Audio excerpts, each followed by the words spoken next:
هو ايه النكش اللي كان بين جمهور الاهلي والزمالك قبل ما الماتش يبدأ ده؟ وايه علاقته بتأخير نزول تيفو الزمالك او دخلة الزمالك؟ تعالى واحكي لك. قبل ما الماتش يبدأ جمهور الاهلي اتسرب له ان دخلة الزمالك هتكون صورة هاري بوتر او ليها علاقة بهاري بوتر في العموم يعني. فقبل ما الماتش يبدأ جمهور الاهلي قعد ينادي ده على اساس طبعا المعلومة اللي اتسربت له. فجمهور الزمالك برضه رد عليه بهتاف 1-2 النسر فين؟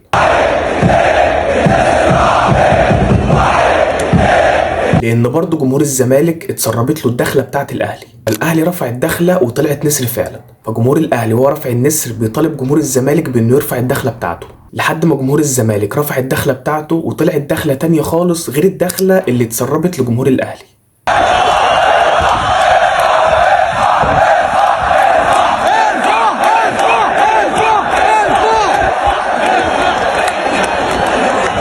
ودخلة الزمالك بالمناسبة كانت عن فيلم 300 اللي بيحكي عن ازاي مجموعة صغيرة من المحاربين بإمكانياتهم البسيطة وقفوا قصاد جيوش كاملة بإمكانياتها وعددها. وبس هو ده الحوار كله.